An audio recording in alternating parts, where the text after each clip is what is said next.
안녕하세요. 저는 오늘 동영암호 새로운 시장을 열어가는 크립토랩의 여정이라는 이제 주제를 갖고 여러분들하고 말씀 나눌 크립토랩의 신성철 실장입니다. 시간이 20분 정도라서 제가 이렇게 장표를 쭉 만들고 보니까 좀 빠듯할 것 같아요. 그래서 조금 빨리 진행해 보겠습니다. 그래서 혹시 궁금하신 거 있으시면 또 따로 질문 주시면 좋을 것 같습니다.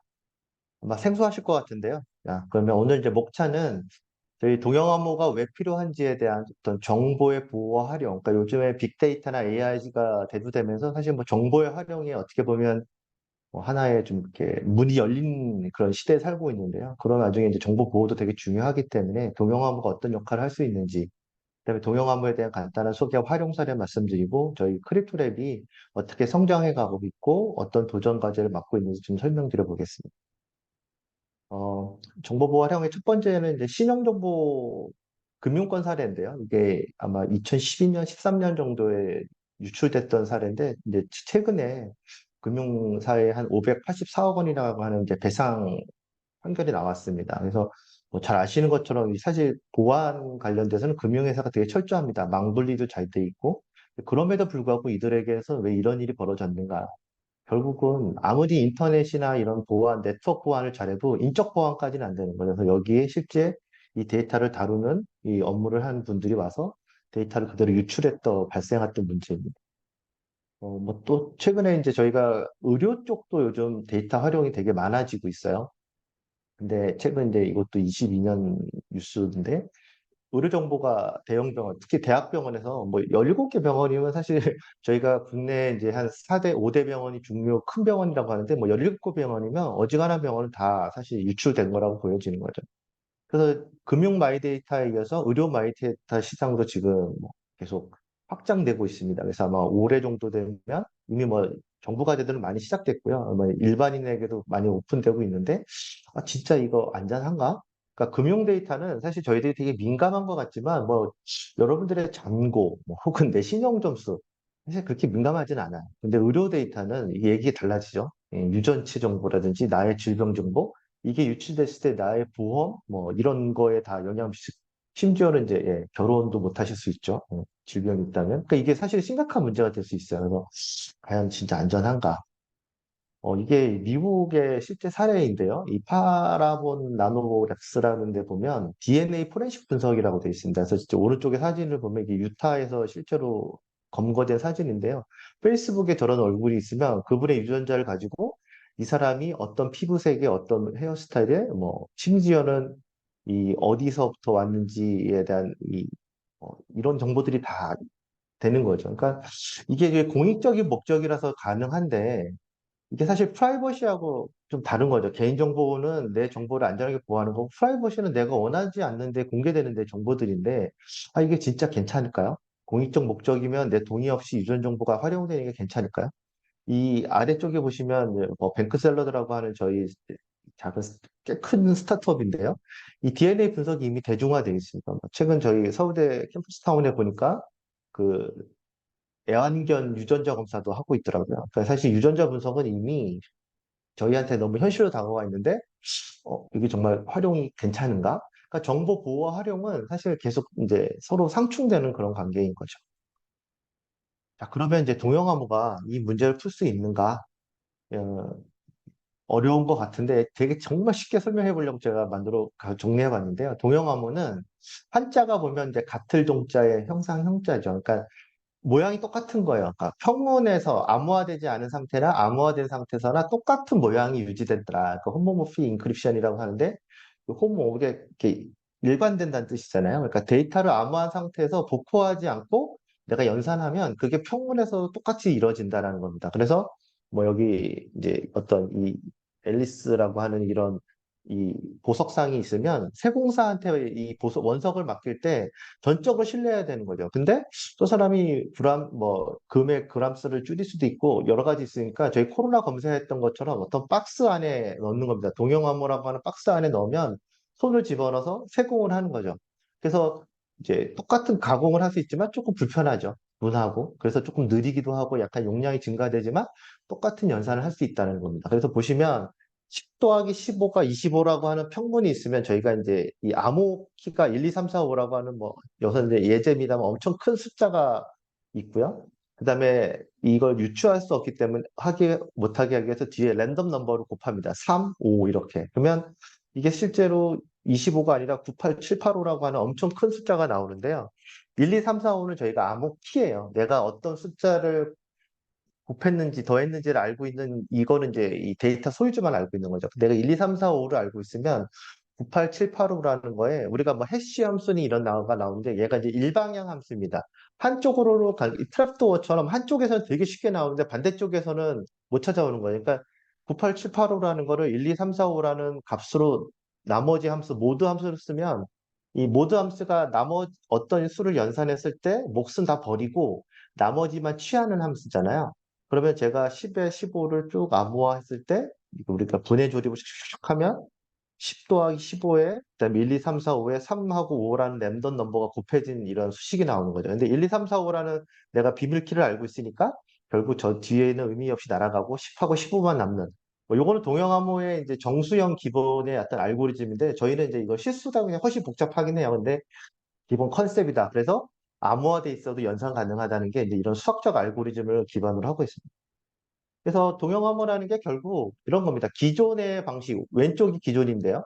데이터 소유자가 데이터를 제공할 때 데이터를 암호화해서 보내죠. 네, 저장할 때 암호화하고 보낼 때 암호화하는데 어떤 형태로든 비밀키를 줘야 돼요. USB를 주던 내가 직접 만나서 주던. 왜냐하면 그 데이터를 갖고 뭔가를 처리하려면 복호화를 해야 되거든요. 데이터를 복호하고 여기에서 데이터를 결합하든가 분석을 한 다음에 다시 이제 결과를 주면 결과를 암호 키로 풀어보겠죠. 근데 문제는 이 빨갛게 표시된 이 부분에서 해킹이나 아까 같이 내부 그 직원이 이런 분들이 유출해 가는 거죠.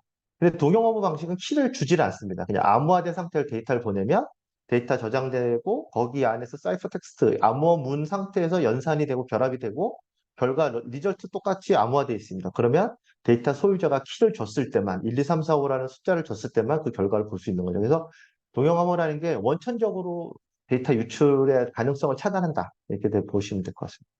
그래서 기존에는 우리가 정보 보호와 활용이 어떤 트레이드오프라고 하는 거가 있습니다.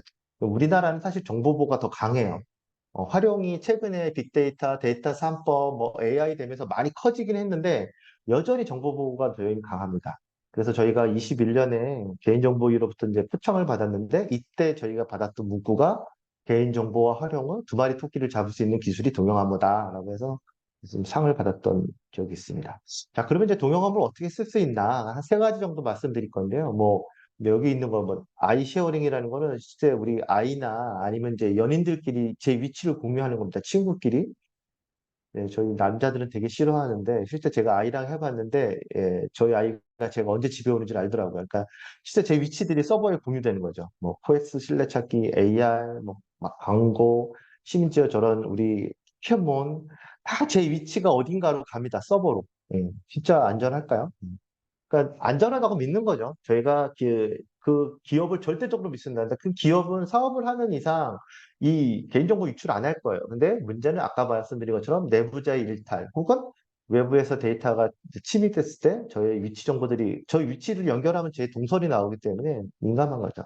그래서 저희가 그 질병관리청이나 이제 시범 사업을 했던 겁니다. 코로나 동선 안심이라고 호동이라는 앱을 만들었는데 실제 지금도 돌아가고 있고 근데 다만 이제 더 이상 코로나가 저희의 주요 관심이 아니어서 워킹만 되고 있는 앱인데요. 이제 제 동선이 이렇게 10분 단위로 점을 찍고 놓습니다. 그럼 제 동선이 이렇게 나오는 거죠. 제가 이제 서울대 갔다가 어디 저쪽 다른 데 한양대에서 미팅을 하고 왔던 동선 같아요. 제 동선인데.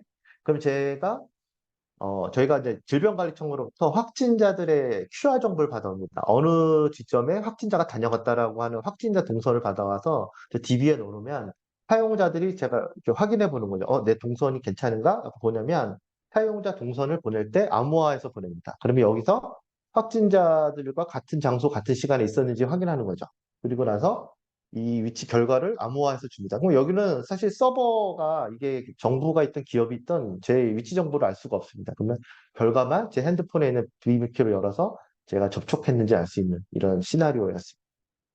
또 하나가 이제 프라이빗 AI인데요. 이제 AI가 뭐 요즘 너무 챗 GPT도 그렇고 뭐 AI 스피커랑 되게 많은 거죠. 근데 AI를 되게 편한데 AI를 쓰려면 제 많은 정보를 사실 AI한테 제공해 줘야 돼요. 뭐 이루다 아마 아시는 분도 있고 모르시는 분인데 진짜 되게 센세이션한 앱이었는데 이 앱이 개인들의 대화를 실제 데이터를 가지고 가서 막 학습을 했습니다. 그래서 개인 정보들이 다 그대로 포함됐던 거죠. 실제 서비스 중단이 됐고요. 삼성전자가 이제 챗 GPT 썼다가 최소 세 차례 정도 유출되면서, 그러니까 제 정보를 다 줘야 되니까, 그리고 나야 제가 제안을 받다 보니까 실제로 제 정보를 다 준 거고요. 뭐 이런 AI 스피커, 뭐 알렉사니 이런 애들 많죠. 실제로 범죄가 일어났을 때 알아서 신고했다. 근데 범죄라는 정보를 알려고 하면 제 대화를 다 들어야 되는 거죠. 예. 그럼 뭐 제가 생각하지 않았는데 제가 막 음악 틀죠. 잘못 알아듣고. 그러면 제 정보를 다 듣고 있는 거죠. 사실 제 감청이 되고 있다고 봐도 돼요. 근데 저희가 생각하는 건 그러면 내가 뭐 이 데이터를 쓰고 싶은 거지 내 데이터를 주고 싶진 않아 라는 겁니다. 근데 동영암을 하면 어떻게 하냐? 이거를 클라우드에다가 모델이 있으면 이 AI 모델을 동영암으로 돌아갈 수 있게끔 암호화해 놓습니다. 그러면 반대로 뭐 챗봇이야. 그러면 제 채팅을 치면 이게 저희는 수학적 알고리즘이기 때문에 정형 데이터만 쓰는데요. 근데 그래도 텍스트나 이런 이미지 같은 것들은 다 뭐 인베딩 벡터라든지 이런 벡터로 전환이 됩니다. 그래서 실제 저희가 만들었던 것도 하나 만들어 본 게 뭐 내가 저의 증상을 이렇게 타이핑하면 너 이런 병인 것 같아 라고 하는 이제 챗봇으로 서비스하는 거죠. 그러니까 금융이나 뭐 의료, 특히 정신건강 관련된 것들은 뭐 이런 것들은 되게 민감하겠죠. 이런 정보들을 제가 채팅을 보내면, 암호화해서 보내면 얘가 이런 거 적당한 거, 이런 게 이렇게 하십시오라고 하는 이제 어떤 값을 내주는 거죠. 암호화된 상태로. 이제 생성형 AI도 가능할까? 네, 이론적으로는 가능하다는 게 저희 생각입니다. 다만 파라미터가 너무 많아서요. 동영암으로 할 때는 현실적으로 비즈니스적으로 의미가 없다라고 저희는 판단했고요. 두 번째는 이제 의료 쪽입니다. 지금 많이 쓰고 있는 건데, 뭐, PHR, 우리 개인 건강정보 활용해서 백신 부작용 같은 걸 예측한다. 제 정보를 다 보내야지 제가 백신에 부작용이 있는지 없는지 알 수 있는데, 이건 저희가 이제 책병원하고 23년에 마이데스 사업을 하고 있는 주제입니다. 혹은 이제 DNA 정보 갖고, 이제 PRS라는 게 제 질병의 예측이에요. 그러면 제 DNA나 제 환자 정보를 암호화해서 보내면 얘가 그걸 보고 결과를 주면 제가 복호해서 보는 거죠. 내가 뭐 지금 암에 걸릴 확률이 높구나. 뭐 이런 걸 알 수 있다는 거죠. 뭐 이미지도 마찬가지입니다. 이미지는 뒤에 걸 잘 보여드리면 좋을 것 같은데 이게 이제 국방부 쪽하고 저희가 POC를 했던 과제인데 얘들이 탱크나 뭐 이런 걸 분류하는 모델을 하고 싶은데 탱크 이미지를 줄 수가 없는 거예요. 국방부 자산이라. 근데 이미지를 안 주는데 저희가 어떻게 트레인을 하죠? 그래서 저희가 이제 뭐 트랜스퍼 러닝이라는 것처럼 프리 트레인드 된 모델을 갖고 와서 마지막에 동영암 레이어를 하나 더 올린 겁니다. 그래서 실제로 이미지 한 1000건 정도 학습을 하고 나서 보니까 이제 그러면 그 이미지의 피처를 뽑아서 그거 갖고 추가 학습만 하는 거죠. 찍판. 그렇게 돼서 실제로 보면 이제 탱크 같은 걸 넣어보면 이게 탱크다. 뭐 이런 것들 한 0.3초 만에 할 수 있는 거. 이렇게 민감한 정보를 학습하거나 실제 활용할 수 있을 때 동영암호가 쓸 수 있다. 자, 그럼 세 번째는 이제 데이터 결합과 분석인데요. 요즘에 이제 2020년 데이터 3법이 통과되면서 가명 처리에 의해서 데이터 결합들이 되게 많이 일어나고 있어요. 그러면 가명이랑 익명화된 거는 아까 이제 원본 데이터는 민감한 거 알겠어. 프라이버시 침해도 될 수 있겠어. 알겠어. 근데 우리는 이제 가명 정보 쓰잖아. 진짜 안전할까요? 이 리처드 샌더라는 이 교수가 이제 실제로 캘리포니아 변호사 협회에다 데이터 요청을 합니다. K라는 게 이제 익명 처리인데요. 똑같은 케이스가 11개 이상만 됐을 때를 반출해라라고 하는 이제 되게 사실 우리나라는 저거보다 낮아요. 한 4, 5 정도 하는데 여기는 10일까지 한 거죠. 그런데도 불구하고 이 하버드 공대 교수가 가명 처리를 하더라도 다른 정보들이랑 결합되면 이거 식별돼라고 해서 실제로 데이터 공개를 안 합니다. 뭐 비슷한 사례가 이건 가명인데 넷플릭스는 익명화해서 공개했어요. 얘네가 이제 그 프라이즈를 열었는데 한 10억 불을 걸고 자기네 추천 알고리즘보다 더 좋으면 10억을 주겠다라고 한 거죠. 그랬더니 이제 그러다 보면 학습을 해야 되니까 자기네 시네매치라고 하는 알고리즘보다 더 우수한 거를 하려면 데이터를 공개해 줘야 되는 거죠. 그래서 별점 데이터를 다 익명화해서 공개했습니다. 근데 IMDb라고 똑같이 별점을 주는 그 사이트가 있는데 이 텍사스 대학에서 이 비헤이버로 맞춰본 거예요. 그러니까 지역의 뭐 특정 지역의 어떤 성별에 있고 연령대가 어떤 사람이 어떤 영화에 어떤 별점을 줬는지를 쭉 맞춰보니까 상당수가 그 개인이 특정되더라. 그러니까 사실 익명 정보도 안전한 건 아니에요. 그래서 저희가 제안하는 거는 데이터 안심구역이라는 걸 제안하고 있습니다. 이것도 저희가 이제 정부기관이랑 하고 있는 프로젝트고요. 그러면 데이터 소유기관에서 데이터를 이 동형 암호화해서 줍니다. 그래서 데이터 소유기관에서 이 안심구역으로 넘어갈 때 암호화해서 주는데 복호화 키를 반씩 쪼갭니다. 그래서 너 반쪽, 나 반쪽. 그래서 실제 암호화된 데이터를 안심구역에 두면 이제 활용기관이 들어와서 데이터를 분석하는 거죠. 근데 이분들은 데이터 원본을 볼 수가 없죠. 암호화돼 있으니까. 그리고 이제 결과를 복호화 요청할 때 이 소유기관이 약간 키를 반반씩 갖고 있으니까 이 둘이 합의했을 때만 복호화되는 겁니다. 그래서 데이터 소유자는 이 데이터의 소유권을 유지하면서 이제 리스크도 없고요. 데이터 활용자는 가명 처리를 안 하니까 원본 데이터 쓰니까 고품질의 데이터 쓰고 이 플랫폼 사용자들은 이런 데이터 소유자들이 이제 데이터를 안심할 수 있으니까 데이터들이 공개가 늘고 데이터 활용 기관들은 양질의 데이터를 분석할 수 있으니까 늘고 그래서 결국 이 플랫폼을 활성화시킬 수 있는 뭐 이런 선순환 구조를 만들 수 있다는 겁니다. 그래서 이거는 실제 국토교통부에서 저희가 지금 4년짜리 과제를 3년, 2년째 하고 있습니다. 그래서 뭐 이런 동영암을 쓰면 굳이 결합기관이나 이런 게 없어도 서로 데이터 소유자와 활용 기관이 쓸 수 있다. 자, 그러면 제가 4분 정도 시간을 잘 맞추고 있습니다. 자, 그러면 이제 저희 크리에이터 앱이 어떻게 성장하고 있는지를 보여드리겠습니다. 저희는 아까 이제 수학적 알고리즘이라고 말씀드렸고요. 네, 천정희 대표님은 이 서울대 수리학과 수리과학부 교수로 계시고, 암호 쪽에서는 제가 볼 때는 네, 좀 가장 뛰어나신 분 같습니다. 그래서 지금도 저희 동영암호의 CK 케이스라고 하는 게 이제 스킴인데요. 저희 스킴을 발명하셨고, 이제 그걸 통해서 이제 스타트업을 시작하였고, 뭐 이제 이 3대 암호학회나 이런 쪽에도 논문을 많이 내고 계십니다. 그래서 저희 회사 자체도 뭐 암호학자들이 많이 계시고요.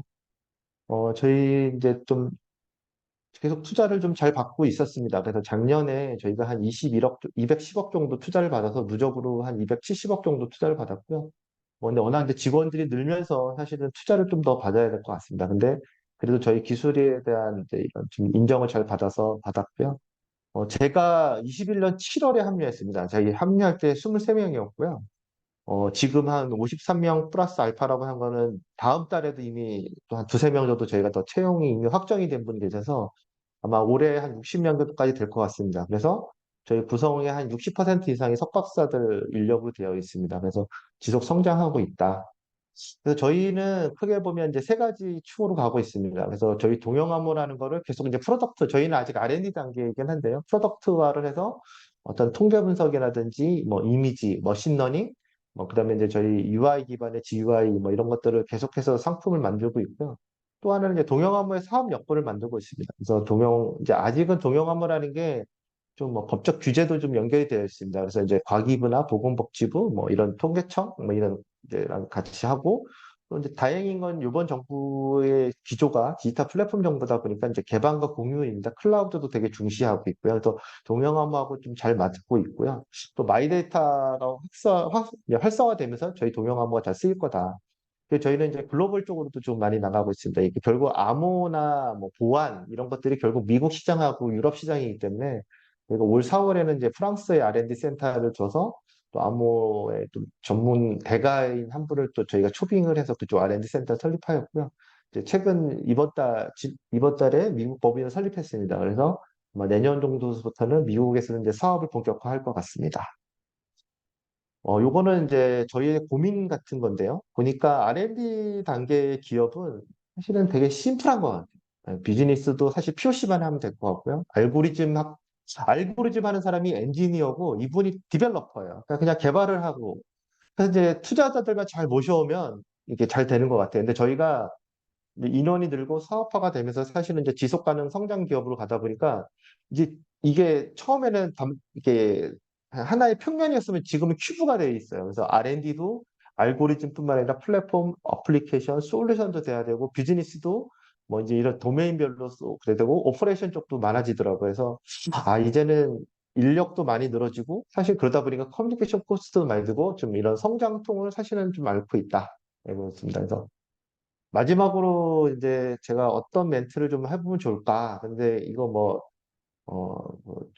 중꺾막. 그래서 한때 저희한테 유행했던 건데, 실제로 이제 게임 했던 분이 했던 거고, 실제 축구하면서도 저희한테 많이 또 알려졌었습니다. 그리고 심지어 네이마르도 했더라고요. 근데 저는 와닿는 게 박명수 씨가 했던 말이 있습니다. 이게 중요한 건 꺾이지 않는 마음이 아니다. 중요한 건 꺾여든데도 그냥 하는 마음이라고 합니다. 그래서 어떤 저희 스타트업은 뭐 저는 실패가 어쩌면 당연한 것 같기도 해요. 저희도 사실 지금 5년 차인데 아직도 불안합니다.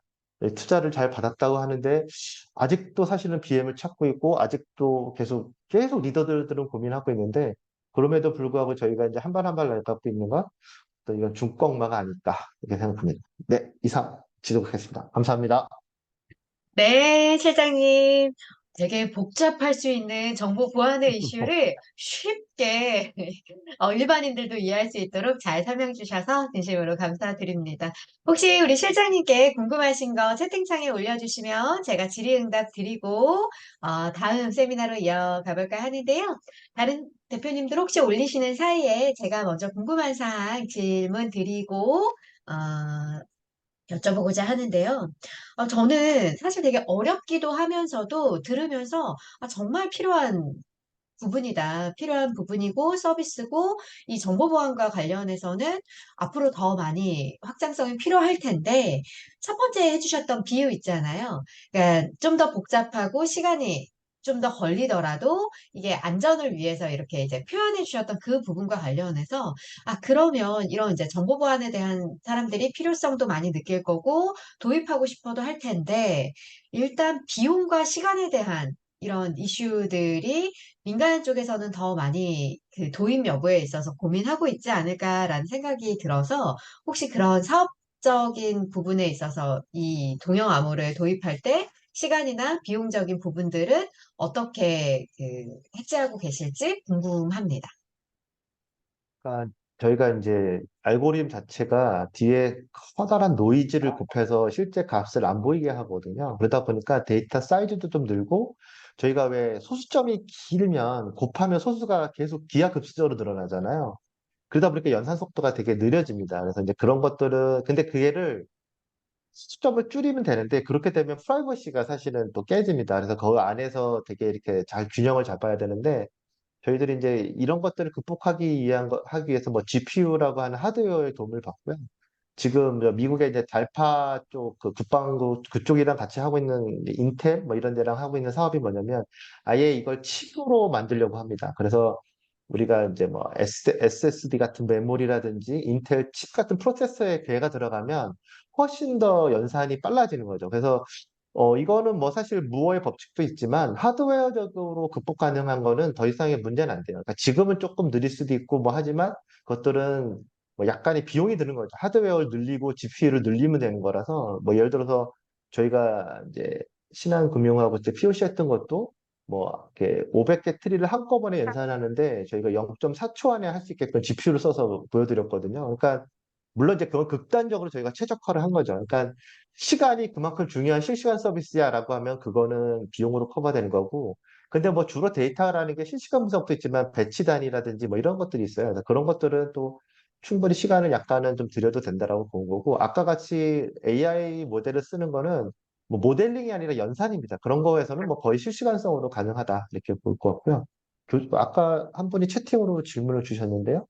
네, 채팅으로도 하나 더 올라왔네요. 어쨌든 기술력으로 그런 시간과 비용들은 커버할 수 있다라는 답변 너무 네. 감사드리고요. 서강대학교 베네핏 컴퍼니에서 유시원님께서 질문 주셨어요. 시장님 발표 인상 깊게 잘 들었다 얘기해 주시면서 동형 암호라는 게 RSA 암호와 같은 기술을 서비스 운영 레벨에서 필요한 데이터 저장에 적용하는 사업을 하고 계신 게 맞으실까요? 라고 문의 주셨네요. 그러니까 RSA가 이제 어떻게 보면은 뭐 3세대 암호 정도 될 것 같아요. 그러니까 이제 저희가 얘는 커뮤니케이션 할 때 쓰는 암호고요. 이제 그 전에 나온 게 2세대 대칭 암호라고 그래서 걔는 이제 저장할 때 쓰는 거예요. 근데 아까 제가 보여드린 것처럼 동형 암호는 얘를 쓰면 저장할 때도 보호할 수 있고 전송할 때도 보호할 수 있고요. 실제로는 활용할 때 보호할 수 있는 거죠. 그러니까 RSA하고는 뭐 기본 컨셉은 같을 수 있습니다만 RSA는 이제 통신할 때 쓰는 이제 공개키 암호라고 하면 저희는 연산할 때까지 쓸 수 있는 암호입니다. 네, 실은 전문적인 용어라 잘 에세이는 아, 뭔가 네네. 이러고 있었었는데 잘 설명 주셔서 감사드리고요. 서울대학교 이수름님께서 크래프트랩의 기술을 어떤 곳에서 주로 사용하고 계신지 궁금하다라고 질문 주셨습니다. 제가 이제 활용 사례 쭉 말씀드렸는데요. 아마 이제 그쪽이 제가 볼 때는 뭐 되게 복잡한 모델에도 많이 쓰겠습니다만 가장 지금 이제 현실적으로 쉽게 쓰는 것들이 아마 위치 정보일 것 같아요. 워낙 저희가 위치 정보를 많이 쓰니까. 근데 사실은 그냥 다 보내는 거죠. 근데 위치 정보 연산이 그렇게 복잡한 연산이 아닙니다. 위치 비교하는 연산이라서 위치 정보 보호할 때 가장 좀 적합하게 쓸 수 있을 것 같고요. 두 번째가 아까 프라이빗 AI라 해서 우리가 AI 모델을 쓸 때 모델을 트레이닝 하는 데는 되게 오랜 시간이 걸리지만 제가 모델을 이용하는 데 있어서는 그렇게 오랜 시간이 안 걸리기 때문에 모델에 좀 적합할 것 같고요. 그리고 세 번째가 이제 아까처럼 데이터 안심 구역이라고 했던 것처럼 데이터를 결합하고 분석하는 뭐 그런 쪽으로 지금 저희가 그리고 뭐 주로 이제 도메인은 금융 쪽도 많이 좀 했습니다만 최근에는 의료 쪽에서 되게 많이 관심을 갖고 계세요. 그래서 유전체 분석이라든지 뭐 이런 쪽 그래서 아마 마이데이터 관련된서 금융, 의료, 공공 뭐이 영역이 아마 저희의 주요 사업 영역이 될 것 같습니다.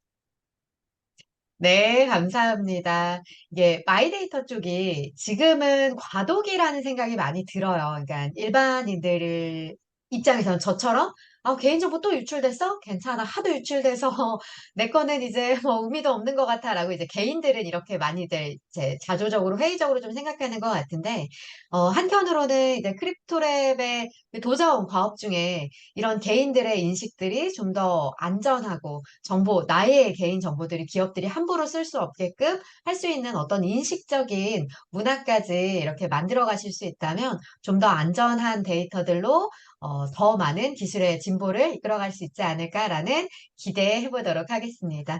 짧은 시간 어려운 주제들을 쉽게 잘 풀어주신 크리토럽의 신상태 시청님께 감사하다 인사드리면서요. 저는 두 번째 세미나 안내해 드려보도록 하겠습니다. 두 번째 세미나는요, 우리 성균관대학교의 캠퍼스타운에 위티의 심지훈 대표님께서 준비하고 계십니다. 스타트업 펀드레이징 로드맵이라는 주제로 어떻게 자금 확보를, 그것도 로드맵을 가지고 가져갈 수 있는지에 대해서 소개해 드릴 예정입니다. 신지훈 대표님, 네, 안녕하세요. 위티 심지훈입니다. 네, 목소리 화면 잘 보이고 있고요. 화면 공유해 주시면 시작하도록 하겠습니다.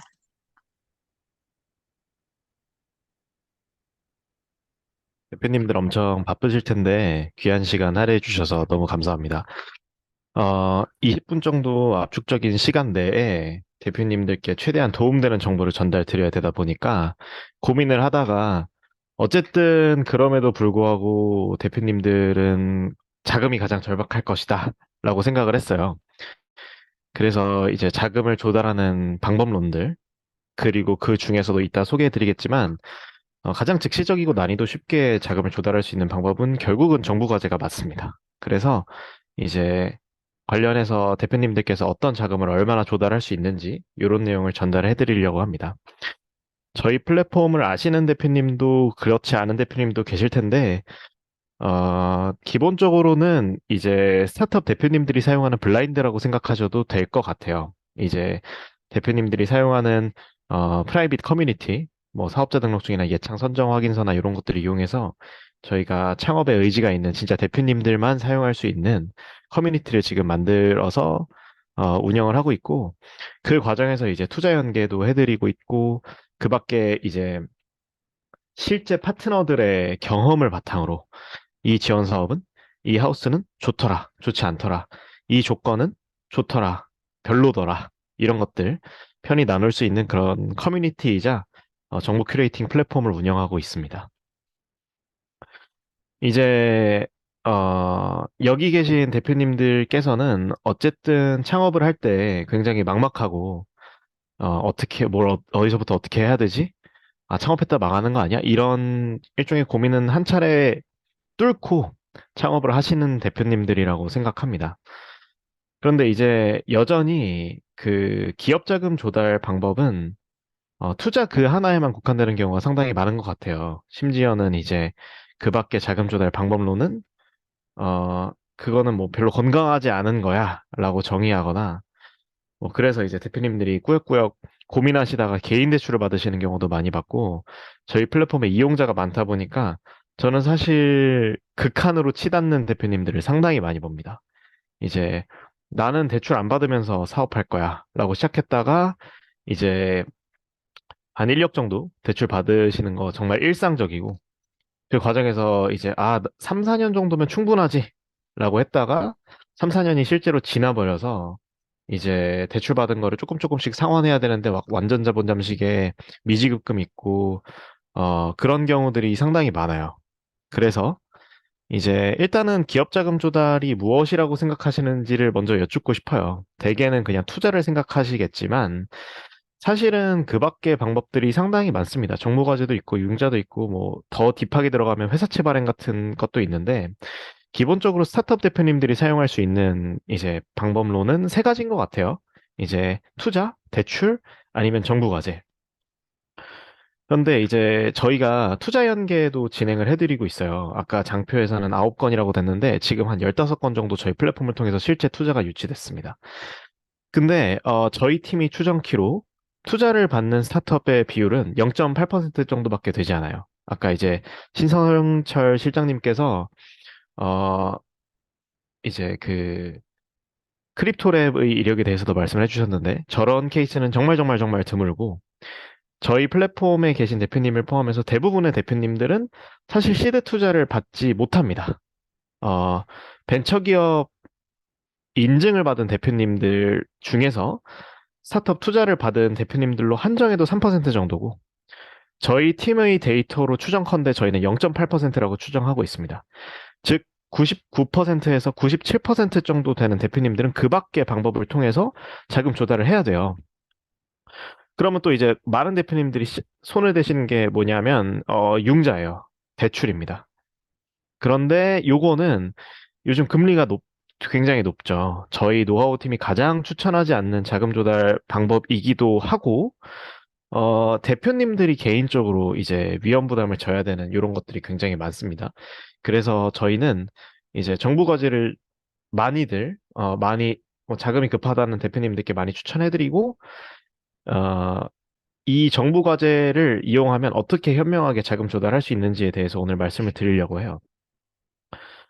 네. 요거는 아마 비대면이니까 제가 이제 청중분들께 여쭐 수 없겠지만 정부 과제에 대한 통상의 인식은 대충 이렇습니다. 뭐 예비 창업 패키지랑 초기 창업 패키지랑 뭐 몇 개 사업 일부 하면 한 1억에서 1억 5천 정도 받을 수 있는 거 아니에요? 그거 페이퍼가 오래 걸리고 본질에 집중하지 못한다고 하니 안 하는 게 낫다고 하던데요. 이 말은 사실 반은 맞고 반은 틀렸습니다. 이제 아까 투자 유치가 성사되는 비율이 0.8에서 3% 정도 된다고 했잖아요. 대표님들이 투자 유치 그 자체를 위해서 할애하는 시간이 이제 많게는 주당 30시간 가까이 돼요. 대표님들에 따라서 상황이 많이 다르겠지만, 자금이 절박한 분들은 실제로 그렇더라고요. 그런데 정보과제를 활용하면 제가 전략적으로 필요한 이제 자금을 훨씬 적은 시간을 들이고서도 조달할 수 있습니다. 그래서 어, 여기 스타트업은 저희가 좋은 일만 하고 좋지 않은 일은 하지 않을 수 있는 그런 공간이 아니잖아요. 그래서 대표님들께서 꼭 그 노하우를 알고는 계셨으면 좋겠어요. 취사 선택하실 수 있는 그런 능력은 있었으면 좋겠습니다. 보통은 몰라서 못 하시게 되죠. 일단은 종류에 따라, 주체에 따라, 그리고 뭐 각종 융자나 안전책들에 대한 이야기를 지금부터 들려드릴 건데, 보통은 많은 대표님들이 이렇습니다.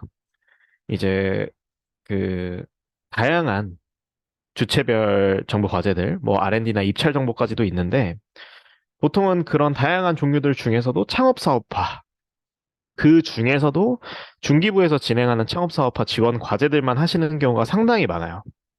그런데 사실 창업사업화, 어, 뿐만 아니라 이제 R&D 글로벌 고용지원 같은 각종 사업들이 굉장히 많고, 특히 고용지원 사업 같은 경우에는 대표님들께서 반드시 챙겨야 되는 자금 조달 방법 중에 하나입니다. 일단 많이들 예비 창업 패키지 정도는 많이 알고 계시죠. 예창, 초창 정도는 많이 알고 계시죠. 근데 요거는 창업사업화 지원 사업이라는 거고, 이제, 어차피 여러 개 붙어도 중복수에 안 된다는데요. 그거는 이제 동일한 창업사업화 지원 과제이기 때문에 그 중에서도 중기부 또는 중기청 지원 과제이기 때문에 그렇습니다. 그래서 어, 사실 이런 식으로도 가능해요. 대표님께서 초기 창업 패키지를 수행하면서 동시에 디딤돌은 할 수 있어요. 왜냐하면 요거는 트랙이 다르기 때문입니다. 그 창업 사업화 지원 사업과 R&D는 또 따로 할 수 있어요. 그리고 요즘은 요건이 조금 달라지기도 했는데 글로벌화는 또 달라요. 창업 사업화 지원 사업 과제를 받으면서 동시에 글로벌화 지원 과제를 받을 수 있습니다.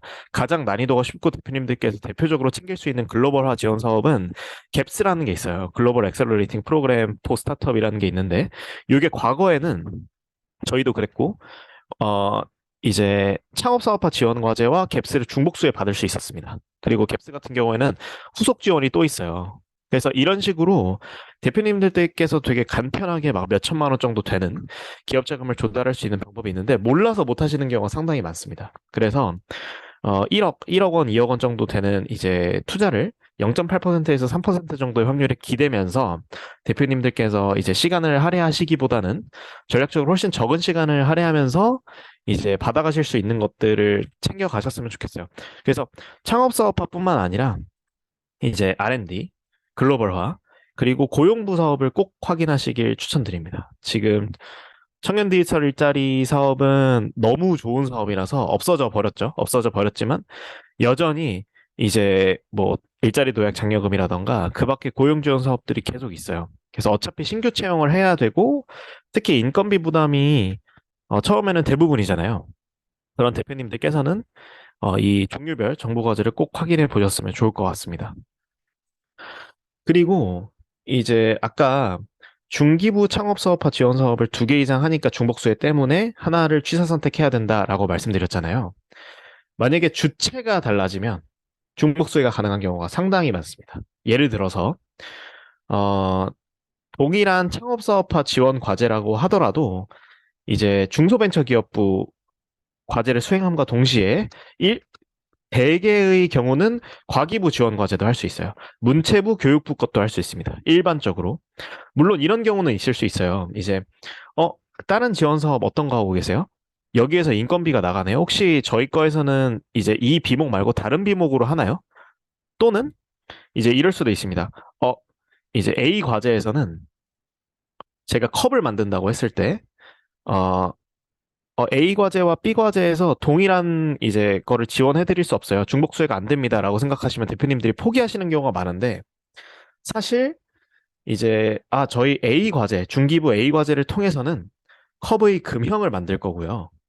과기부 B 과제를 통해서는 이제 컵에서 뭐 리서치를 진행할 겁니다. 이런 식으로 소명을 하면 대부분 중복 수혜가 가능합니다. 그래서 지자체도 마찬가지고 여기에 제가 적어드린 주체에 따른 정보 과제들은 대부분 동시 수행할 수 있어요. 보통은 그래서 중기부의 창업사업화 지원 과제만 보실 텐데 중진공, 과기부, 교육부, 문체부 같은 것들 대표님들께서 해당하시는 사업 있잖아요. 그런 게 있으시면 각 부처의 중앙부처 지원 사업들은 꼭 한번 확인해 보시면 좋을 것 같고 제가 볼드까지 해놨는데 가장 전략적으로 잘 활용하셔야 되는 과제들이 사실 지자체 과제입니다.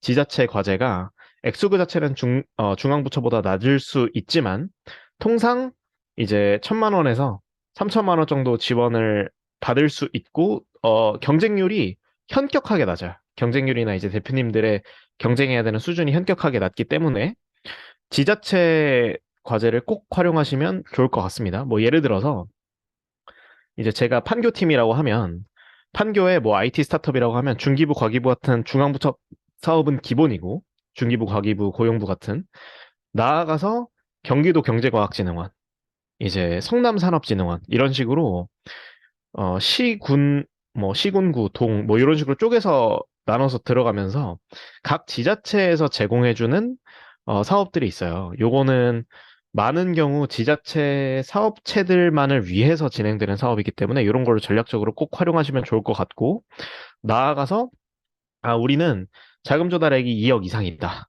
그래서 첫 걸음 R&D 정도는 해볼 수 있을 것 같아. 하시는 분들은 SM테크나 NTIS. 민간 사업 중에서도 대표님들께서 전략적으로 쓸 수 있는 것들이 많아요. 뭐 대표적으로는 뭐 이제 최근에 열렸던 이제 생성형 AI를 활용한 뭐 해커톤이라던가 이런 것도 뭐 아마존 서버 비용을 준다던가 대표님들이 공수를 거의 들이지 않은 채로 뭐 IR 덱이나 기존에 가지고 계셨던 표준 사업 계획서 같은 거 하나 정도 있으시잖아요. 그런 거를 그냥 내서 그 반대급부로서 뭔가를 얻을 수 있는 경우가 상당히 많습니다. 그래서 내가 공수를 적게 들이면서 이제 사업적으로 유리한 카드를 획득할 수 있는 이런 것들은 살펴보시면 좋을 것 같습니다. 네. 그래서 요 8개, 이것만 알고 계셔도 대표님들께서 당장 다음 달에 뭐 월급 줘야 되는데 어떻게 해야 되지 하고 전전긍긍 하시고 그럴 이유가 많이 줄어들어요. 그래서 이제 투자 좋고 급한 경우 사실 대출 또한 좋은 의사결정이 있다는 거를 저희 또한 잘 알고 있습니다. 저희도 잘 알고 있지만 이제 많은 스타트업, 대개의 스타트업들에게는 해당되지 않는 것 같아요. 사실. 그래서 기업 조감 조달 방법 중에 이런 것들이 있고 이제 나는 중복수혜 때문에 안 된다고 생각했는데 또는 나는 창업사업화 지원 과제만 정부 과제인 줄 알았는데 그 밖의 것들도 있구나 하는 거를 어, 이제 주지에 놓으셨다가요. 대표님들께서 자금이 좀 경색된다 싶으시면 이런 것들을 전략적으로 딱딱 선택해서 활용하시면 좋을 것 같습니다. 그리고 저희가 이렇게 말씀을 드려도 이제 나름 1년 반 동안 플랫폼을 운영했잖아요. 꼭 대출을 받으시는 대표님들이 계시더라고요. 저희가 이런 걸 말씀을 드려도. 그러면 이제 어차피 저희가 말씀을 드려도 대출을 받으실 거죠. 그러면 받더라도 꼭 잘 받으셨으면 좋겠어요. 이게 개인 대출을 받고 이게 내 얘기가 아닐 거라고 항상 처음에는 생각하시거든요. 근데 저희 플랫폼에 어려운 대표님들 엄청나게 많습니다. 개인 대출 받고 그것 때문에 막 신용 등급 떨어져가지고 카드도 못 만들고 이런 이야기가 내 이야기가 아닐 거라 생각하지만 저희 체감상 이제 한 20대표님 중에 한 분 정도는 꼭 이런 대표님이 계신 것 같아요. 그거를 드러내지 않을 뿐이지. 그래서 개인 대출은 절대 하시지 않길 권장드리고요. 만일 대출을 받고 싶으시다면 그 이전에 꼭 법인 설립해서 안전하게 대출 받으시면 좋을 것 같습니다. 여기에 이제 저희가 안전하게 대출을 받을 수 있는 방법들에 대해서 적어 드린 건데, 일단은, 보증서 정도는 하나 가지고 계시면 좋을 것 같아요. 회사가 언제 어떻게 될지 모르기 때문에 신보 네스트나 그러니까 크게 대표님들께서 보증기관과 엮일 수 있는 방법이 크게 세 가지가 있어요. 첫 번째가 신보 네스트, 두 번째가 기보벤처캠프, 세 번째가 IBK 창공인데 이제 여기 프로그램을 수료하면 보통 기보의 경우에는 이제 1억에서 2억 정도 그리고 우수 기업의 경우에는 7억까지도 나오기도 하거든요.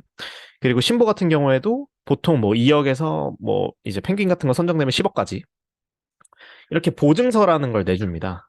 그러면 보증서 대출은 뭐냐면 이 기업이 유망하니까 지금은 묻지도 따지지 말고 은행에서 대출을 해주세요.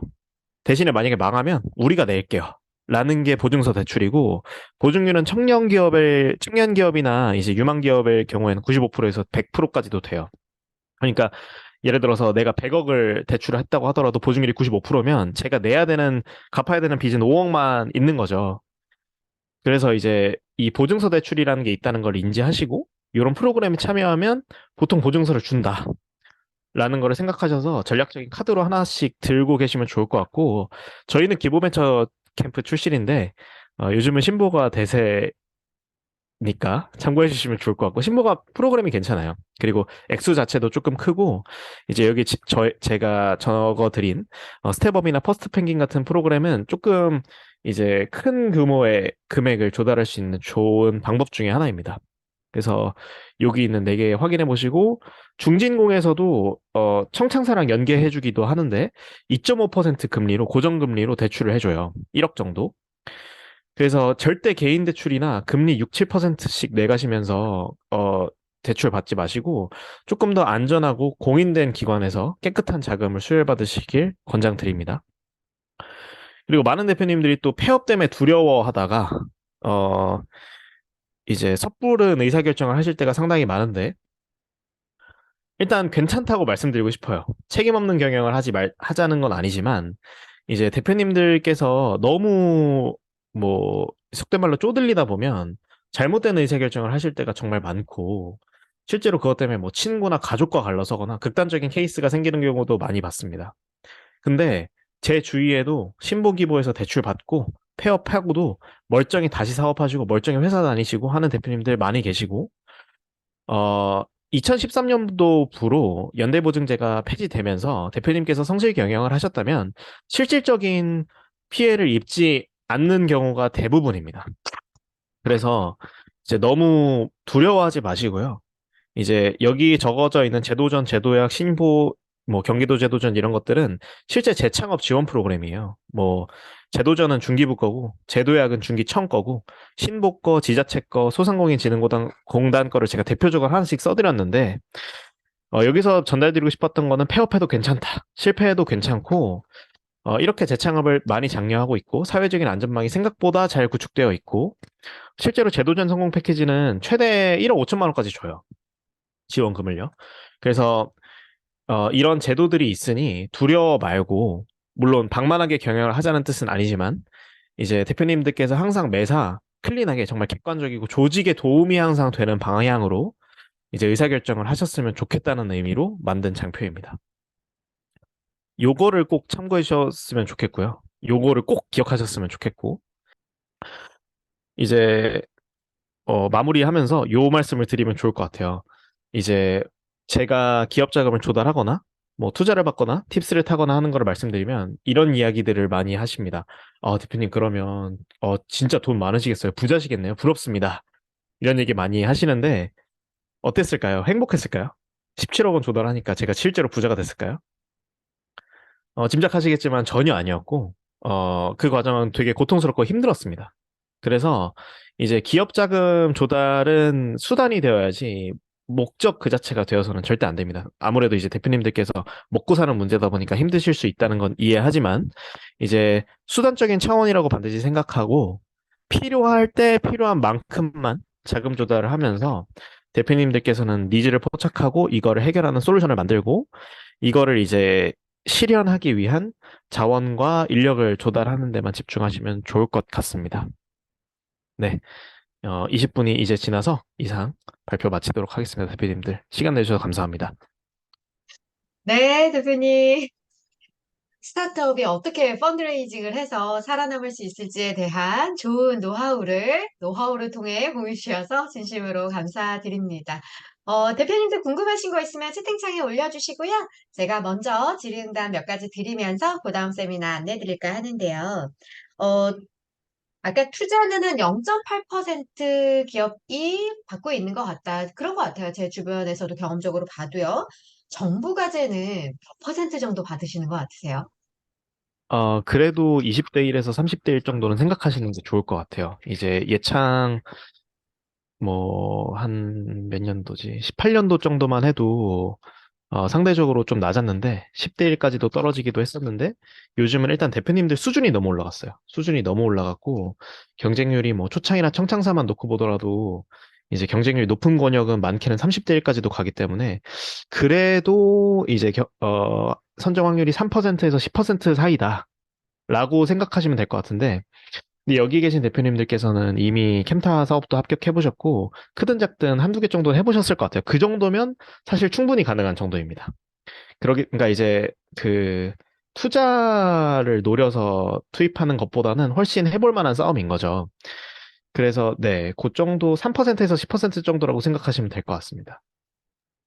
네, 감사합니다. 경험적으로 한 3에서 10%, 저도 2020년 3월 25일이 저희 회사 창업일인데, 정보과제를 말씀하신 대로 한두 개 정도로 이제 뭐 캠타도 입주해 있고, 디딤돌도 하고, 예창도 하고, 뭐 이러면서 왔는데, 요즘 느낄 때 경쟁률이 진짜 어마어마해졌구나. 아, 당연히 예창 들어왔고 디딤돌도 했는데 초창패 할 수 있지 않겠어 했는데 초창패에서도 매출로 많이 갈린다라고 음. 하면서 저희도 이제 그 준비하다가 넘어져 본 경험들을 가지고 있다 보니까 대표님께서 경험적으로 생각하실 때 정부과제 이제 좋은 점들 당연히 이렇게 자금을 확보해서 가면 너무너무 좋겠지만 이렇게 운영해 보시면서 내가 정부과제의 어려운 점 혹은 단점은 좀 이런 것들이 있었다라는 것들 얘기해 주시면 감안해서 또 준비하지 않으실까 싶습니다.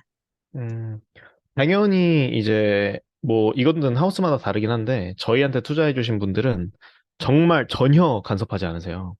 이제 상대적으로 큰 돈을 주셨음에도 근데 이거는 뭐 하우스마다 다르긴 합니다. 뭐 예를 들어서 카벤이나 뭐 스마일게이트 인베스트먼트 같은 경우는 매달 체크를 해요. 근데 뭐 그때그때 다르지만 이제 아무래도 세금으로 운영되는 거다 보니까 증빙이나 각종 서류 작업들이 상당히 많아요. 그래서 뭐 아까 자금 조달한 이력을 저희가 보내드렸는데 저희가 엄청나게 많이 할 때는 그것 때문에 업무가 진행되지 않을 정도예요. 정말로. 그리고 뭐 특히 액수가 커지면 뭐, 뭐 이제 첫걸음 R&D라던가 팁스 같은 게 있으면 그 사업비를 집행하는 그 페이지에서 사용법을 익히는 것부터 시작해서 보통 일이 아닙니다. 그래서 네, 아무래도 그런 게 단점이고요. 그냥 사실 외부에 그런 거 행정 위탁해서 운영할 수 있는 업체들이 상당히 많거든요. 그런 거 이용해서 하시는 거 추천드려요. 그런 거 그냥 이제 한 500만 원, 1000만 원 아까워하지 마시고 그런 거 활용해서 대표님들은 조금 더 본질적인데 시간 투자했으면 좋겠고 아까 이제 문득 떠올랐는데 많은 대표님들이 이제 한두 개 신청하고 떨어져요. 떨어지시고 아, 이 사업은 안 될라나 보다. 아니 뭐 투자는 고사하고 이런 정부 과제도 안 되는 거 보면 난 이 사업 하면 안 되겠다 하시는데 그렇게 생각하진 않으셨으면 좋겠습니다. 저희도 초창 떨어져 봤고 청창사 떨어져 봤고 이제 특히 18년도, 19년도 막 시작할 때는 떨어진 거 셀 수도 없이 많아요. 그래서 이제 다 확률이라고 생각하시고, 창업가의 확률은 누적식이라는 말이 있잖아요. 그래서 이제 내가 이런 걸 트라이 해볼 때마다 앞으로 어떤 액션을 할 때마다 성공할 확률이 조금씩 누적식으로 올라간다라고 생각하시고 항상 자신감 갖고, 어, 추진하시면 좋을 것 같습니다. 네, 대표님. 실패를 두려워하지 말고 도전하자라는 부스트업 해주셔서 진심으로 감사드립니다. 제가 지금 잠깐 고민이 들었던 건 저희가 이 영상이 이제 끝나고 나면 유튜브에 올라가는데 이거 개인적인 자료 갠소해달라 하셔서 그 자료는 어떻게 저희가 편집을 해서 잘 가려봐야 되나 하는 고민을 좀 가지고 있는데 어쨌든 저희가 그거 고민 잘하여 갠소해달라 하셨던 그 부분들은 잘 잘라서 약간 어색하더라도 갑자기 잘려 있으면 아 이거는 실시간으로 들어오신 분들만 볼 수 있었다라고 전달해 보도록 하겠습니다. 네네. 혹시 더 추가적으로 뭐 이렇게 마이크 들고 계셔서 이야기 하시려고 하셨던 거 아니시면 제가 그 다음 세미나 안내해 드려 보도록 하겠습니다.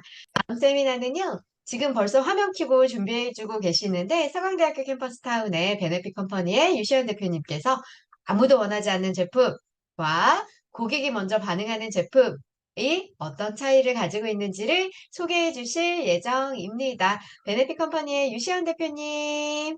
안녕하세요. 잘 들리시나요? 네, 잘 들리고 있는데 약간 마이크감이 멀어서요. 가까이 대주시면 훨씬 소리가 좋을 것 같습니다. 네, 잠시만요.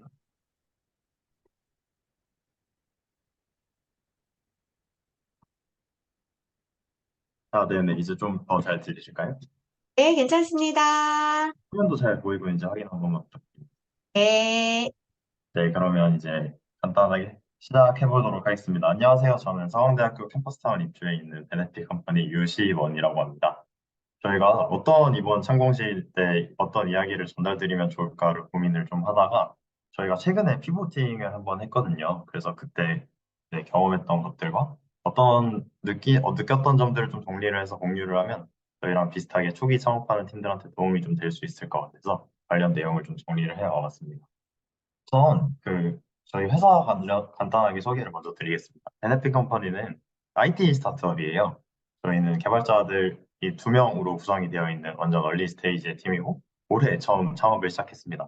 사실 제대로 시작한 지 한 반년 정도 딱 됐고 이제 막 개인 사업자도 된 지 한 달, 두 달 이제 딱 되어가는 정말 얼리 스테이지의 팀이고 저희가 어떤 고민을 하고 있고 어떤 고민을 바탕으로 피봇을 진행했고 요새는 어떤 사업에 관련된 고민을 하고 있는지를 이번에 공유를 드리도록 하겠습니다.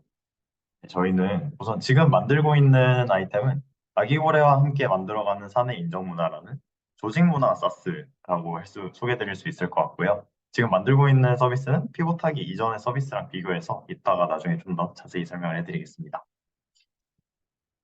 네, 우선 저희가 전에 만들던 서비스에 관련해서 먼저 간단하게 소개를 드릴게요. 전에는 중소기업용 임직원 개인화 복지 솔루션이라는 주제를 가지고 서비스를 만들고 있었습니다. 올해 초에 캠퍼스타운 사업 입주했을 때도 이 아이템을 가지고 입주를 했었고요. 이 아이템은 사실 되게 간단한 컨셉이에요. 기업용 복지몰에 대해서 다들 한 번쯤은 들어보셨을 것 같은데, 작은 회사에서는 사실 복지몰을 운영할 수 있는 여건이 좀 되기가 어렵잖아요. 복지몰이라고 하면은 큰 회사에서 직원 한 명당 연에 막 300만 원, 200만 원 이렇게 큰 돈을 써서 직원들이 쇼핑몰처럼 선택적 복지를 할 수 있도록 운영을 하는 건데, 작은 기업에서는 사실 선택적 복지를 하기가 정말 여건이 어렵기 때문에 그런 거를 못한다는 점에 착안을 해서 작은 기업에서도 어떻게 하면 직원들이 원하는 복지를 선택해서 가져갈 수 있을까 하는 고민을 바탕으로 나온 아이템이었고요. 사실 작은 중소기업이 좀 타깃이다 보니까 가격도 되게 저렴하게 직원 한 명당 월 5만 원 순의 복지 비용으로 직원들이 원하는 복지를 선택해서 가져갈 수 있도록 돕는 형태였습니다. 그래서 화면을 보시면 아래쪽에 1월 달에 지난달에는 정화영어 서비스를 복지로 받고 이번 달에는 집 청소 서비스를 복지로 받고 다음 달에는 과일 배송, 그 다음 달엔 전통주 배송 이런 컨셉으로 이해를 하시면 좀 더 빠를 것 같습니다. 그래서 저희 기존 솔루션을 이용하는 방식이 회사의 복지 담당자, 주로 인사팀 담당자 아시겠죠? 담당자님이 이용하시는 과정은 지금 간단하게 보이시는 것과 같이 직원들 이번 달에 복지를 받을 팀 직원들을 관리를 하고 복지를 보낼 날짜만 간편하게 선택을 하면 복지를 저희가 알아서 보내드리고 이번 달 복지 대금에 대한 전자세금 계산서까지 한 번에 통합해서 발행해주는 형태의 사업이었고요. 저희 베니즈를 이용하면 담당자의 입장에서는 매번 휴대전화로 개인화된 링크가 발송이 되어서 이번 달에 받을 수 있는 복지를 선택해서 취득할 수 있는 형태였습니다. 여기 화면에 보이시는 게 지금 도서 배송권, 헬스장 이용권, 집 청소 이용권, 영양제 서비스, 과일 정리 유송, 전통 서비스 이런 류의 서비스들이 있는데요. 이것들이 이제 매달 선택해서 가져갈 수 있는 선택지들이라고 볼 수 있겠고 안에 들어가는 내역은 매달 직원들의 선호도를 반영해서 유동적으로 좀 바뀔 수 있게 구상을 한 사업의 형태였습니다. 이제 열심히 만들고 저희가 올해 초에 3월 달에 시작했다고 말씀을 드렸는데 열심히 만들고 이제 여름쯤에 다 만들었다. 이제 가서 팔아야겠다. 그래서 열심히 세일즈를 돌입을 했는데요. 사실 제가 막 대면 세일즈를 다닐 때마다 사진을 찍지 않아서 사진이 많지는 않은데 대면 미팅도 한 10곳 정도 다녔고 열심히 콜드메일로 영업도 해왔고 딱 저희가 페르소나로 하는 타겟들이 있었어요. 기업 수, 직원 수 몇 명 이상, 누적 투자 유치금액 얼마. 이 정도 회사는 직원 복지에 쓸 돈이 이 정도는 있겠다. 라고 판단되는 타겟되는 회사들에게 연락을 되게 많이 돌렸는데 이게 페르소나에 대한 확신이 점점 떨어지더라고요. 사실 복지라고 하는 영역은 돈이 드는 거잖아요. 저희는 되게 나이브하게 복지를 좋게 하면 직원들이 좋아하니까 그리고 좋은 건 좋은 거니까 기업들이 좋아해 줄 거라고 생각을 좀 막연하게 했는데 그것에 대한 확신이 많이 깨졌던 순간이었던 것 같아요. 그래서 이렇게 사실 광고도 돌렸는데 지표들이 사실 별로 좋지 않더라고요. 이 세일즈를 하면 보통 세일즈를 몇 건을 해서 몇 건을 성공했는지 이런 지표를 가지고 좀 판단을 하게 되는데 세일즈 지표도 좋지 않았고 광고 지표도 사실 여기 간단하게 CPC, CTR 지표도 가져와 봤는데 전환이 정말 일어나지 않았어요.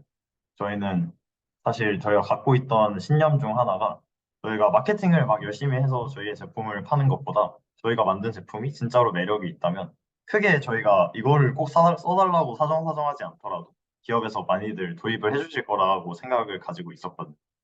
네, 도입 전환 신청이 너무 낮은 걸 보면서 이쯤 되면 우리가 만들고 있는 제품이 매력이 없나? 라고 하는 생각이 많이 들었던 것 같습니다. 그래서 하게 된 고민이 우리가 만들고 있는 게 고객이 필요로 하지 않는 건가? 그럼 왜 그렇지? 그래서 고민을 해봤을 때 사실 좋은 게 좋은 거다는 되게 페인킬러랑 비타민으로 보통 비유를 많이들 하셔서 이야기를 하는데 정말 비타민에 가까운 형태였던 것 같습니다. 그래서 고객이 어떤 문제를 느끼고 있지 않는데 거기다 가가지고 이거 좋으니까 이거 쓰세요 라고 한다면 사실 개인 입장에서도 그런 거를 잘 안 쓰게 되는데 하물며 기업 입장에서는 더더욱 기존에 하고 있던 복지 형태가 있는데 그거를 허물고 저희 걸 써줘야 할 만큼의 큰 진통제가 없었던 게 그 요인이라고 판단을 하게 되었습니다. 그래서 이게 왜 고객의 문제를 해결해 주지 않을까?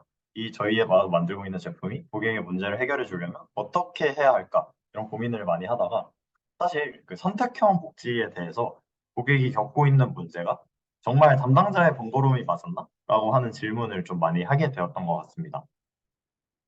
선택형 복지는 사실 좋은 거죠. 선택형 복지의 취지는 직원들이 똑같은 복지 비용을 쓰더라도 내가 받고 싶은 걸 받을 수 있도록 도와주는 복지 형태의 좋은 건데 이제 그 복지를 도입하는 담당자의 입장이라든지 아니면 복지에 대해서 회사에서 총 결제권을 가지고 있는 대표님이라든지 설득시킬 만한 충분한 근거가 이제 이 제품이 매력으로 갖고 있지 않았던 것인데 저희는 해결하려고 했던 포인트가 딱 담당자의 번거로움 하나였던 것 같아요. 다양한 선택적 복지를 그냥 저희가 대신 쉽게 해주고 이걸 인해서 직원들이 좋아진다 였으면 그 세일즈 포인트가 그 대표님과 HR분을 설득시킬 만큼 충분한 포인트를 갖고 있지 않았던 거였다고 생각이 들었습니다. 그리고 또 이미 시장에는 선택형 복지에 대해서 더 유효한 해결책이 많은 것 같더라고요. 저희 걸 쓰면 담당자가 번거롭지 않게 더 좋은 거를 할 수 있다고는 하지만 사실 그거 말고 그냥 요새 개인 직원 한 명마다 개인 법인카드를 발급해주는 회사들이 많은데 거기서 월에 얼마만큼 복지 비용을 쓸 수 있게 해주면 그게 진정한 의미의 선택적 복지가 아닐까 하는 생각이 더 들더라고요. 그래서 저희가 이 제품에 대한 고민을 정말 많이 하게 되었습니다. 근데 사실상 이게 사실 유효하지 않은 사업이다라는 생각까지는 하지 않았어요. 저희가 세일즈에 좀 더 초점을 맞춰서 저희가 가질 수 있는 설득력에 더 초점을 맞춰서 세일즈를 하면 한 2년, 3년 더 하면 유효한 매출 루프를 만들어내고 사업으로 불릴 수 있을 것 같긴 한데 이걸 계속 하는 게 맞을까 하는 고민이 끊임없이 들더라고요. 왜냐면은 제가 사업을 이거를 하려면 그 시간 동안 할 수 있는 걸 많은 걸 포기를 하고 여기에 몰입을 하는 건데 그렇다면 내가 그것들을 다 포기할 수 있을 만큼 여기에 진심으로 투입할 수 있을 의지가 있는가를 고민을 많이 하게 되었습니다. 그래서 이 지점까지 오니까 내가 어떤 아이템, 이 사업을 어떻게 운영해야 될지에 대한 생각이 내가 창업을 왜 해야 되지? 내가 하고 싶은 사업은 뭘까에 대해서 고민을 많이 하게 되었던 것 같아요. 그래서 고민을 정말 많이 했는데요. 한 한 달 동안 고민만 한 것 같습니다. 그래서 그 고민을 하고 제가 내린 하나의 결론은 내가 만들고 싶은 건 이런 형태의 서비스는 아니었다라고 하는 결론을 내리게 된 것 같은데 제가 만들고 싶었던 게 뭐였을까를 좀 더 진지하게 고민을 해보니까 저는 작지만 확실하게 기능하는 사스라는 제품들에 되게 매력을 많이 느끼고 있더라고요. 간단하게 하나만 소개를 해드릴게요. 해외 솔루션 중에 데이터코어라는 서비스가 있습니다. 혹시 들어보셨을지는 잘 모르겠는데 되게 작은 서비스예요. 그 업무 협업 툴 중에 슬랙이라는 협업 툴을 사용하고 계신 분들이 아마 많으실 것 같은데 슬랙이 사실 그 카카오톡이랑 비슷한 메신저형인데 파일 공유도 되게 잘 되고 요새 스타트업에서 위주로 많이 업무 협업 툴로 사용하고 있는 툴인데요. 데이터코는 슬랙 위에 올라가는 플러그인 같은 형태의 챗봇입니다. 그래서 슬랙에서 메신저를 할 때 저희가 타코 이모지를 붙이면 이 타코 이모지를 집계를 해줍니다. 이 헤이타코라는 서비스는 이제 직원이 10명이 있다고 치면 직원 한 명당 타코가 하루에 5개가 매일매일 부여가 되고요. 5개를 받아서 직원들이 서로 칭찬과 감사를 나눌 때 쓸 수 있게 해주는 애플리케이션이에요. 그래서 여기 홈페이지에 있는 걸 그대로 캡처해서 가져와 봤는데 이제 라이스라는 분이 코코한테 뭐 디테일이랑 저한테 신경 많이 써주셔서 감사합니다 하고 타코 이모지를 주셨습니다. 이런 식으로 타코를 하루에 5개까지 줄 수가 있고 한 명한테 5개 다 몰아줄 수도 있습니다.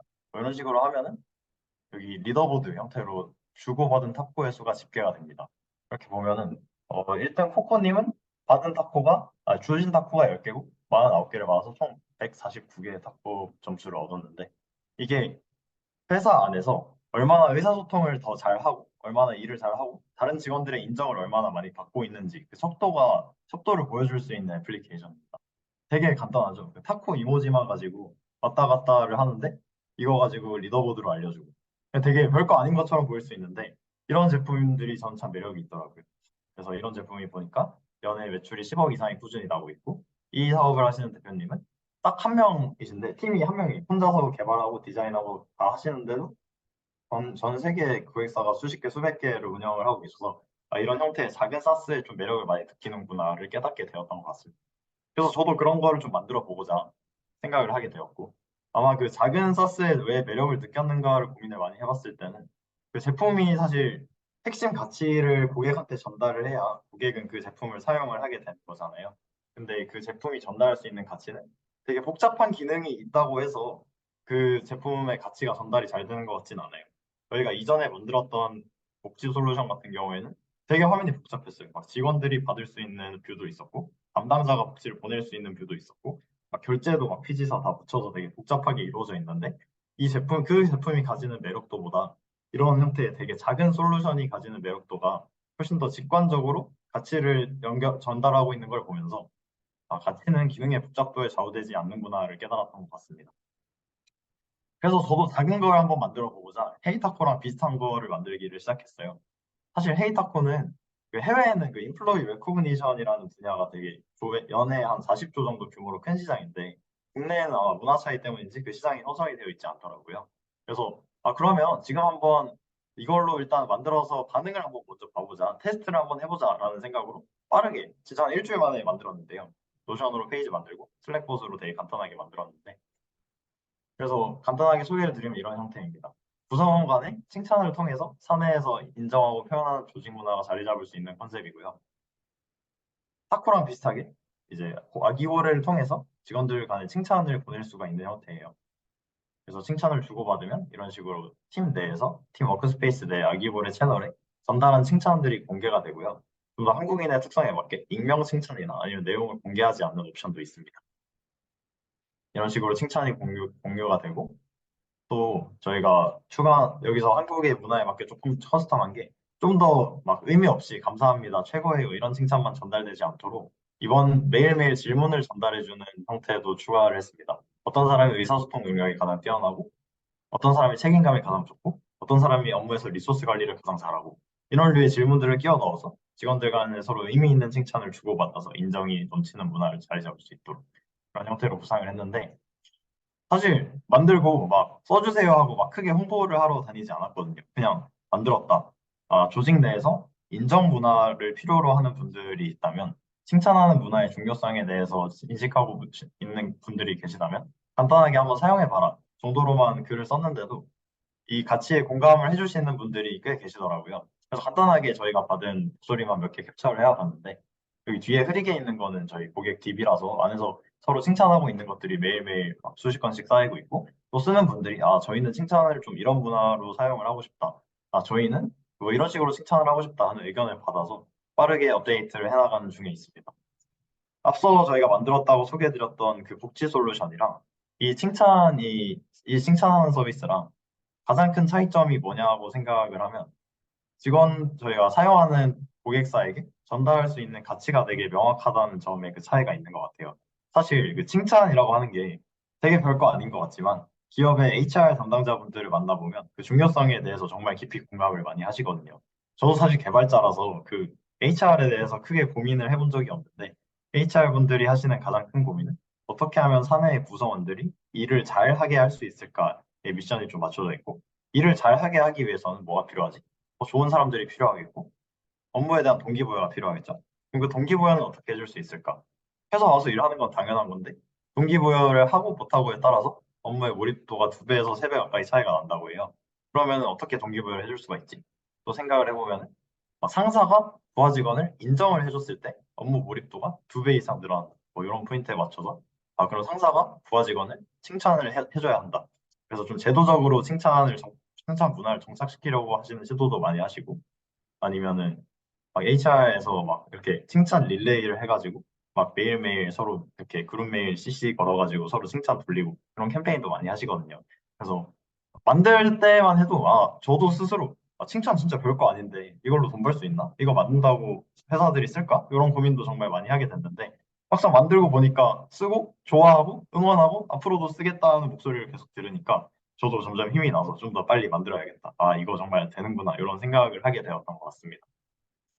그래서 사실 이거 만들기 시작한 지 한 달이 아직 안 됐거든요. 9월 한 중순쯤에 개발 시작해서 지금 했는데도 고객사가 좀 생기고 있는 걸 보면서 저희는 우선 지금 당장은 좀 한 5개에서 10개 작은 고객사를 먼저 확보를 해서 그 회사들이 최대한 필요로 하는 기능들을 다 업데이트를 해서 작지만 강한 제품을 만든 후에 좀 더 넓은 고객사 풀로 확보를 해놔서 그 이후에 유료화도 한번 시도해 보려고 하고 있습니다.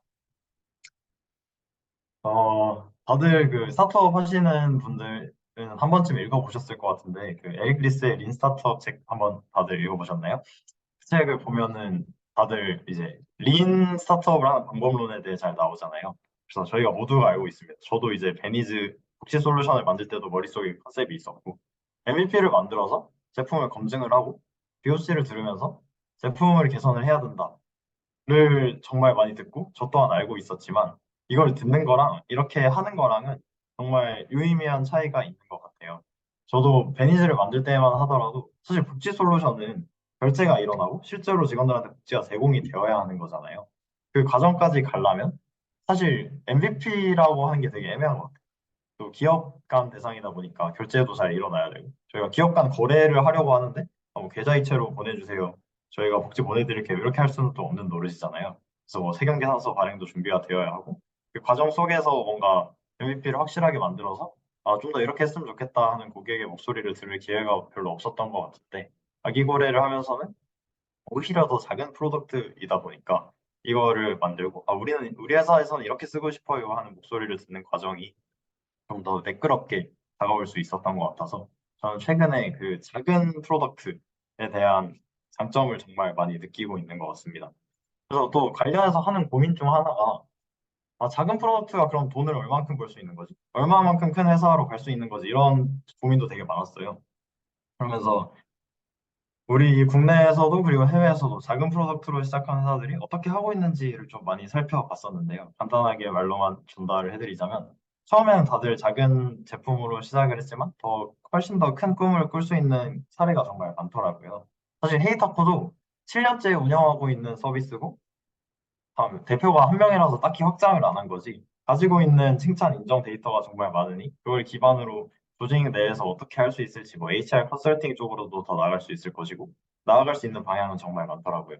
그래서 저도 일단 지금 당장의 목표는 저희 아기 거래로 인해서 작은 매출 루프를 만들어서 작은 회사를 만들고 그 위에서 할 수 있는 더 큰 꿈을 한번 그려보려고 생각하고 있습니다.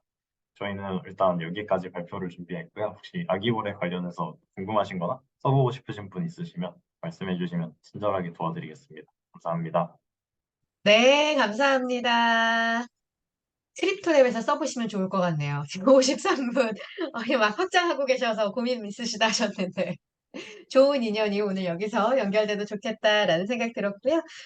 정말 그 얼리스트 초기 창업의 고민과 설렘과 즐거움과 막막함과 이 모든 것을 함께 잘 공유해 주셔서 아마 창업을 함께 준비하시는 분들에게 좋은 이야기가 되지 않았을까 싶습니다. 저희 대표님께 궁금하신 거 있으시면 채팅창에 올려주시면 제가 질의응답 드리고 마지막 세미나 연결해 드릴까 하는데요.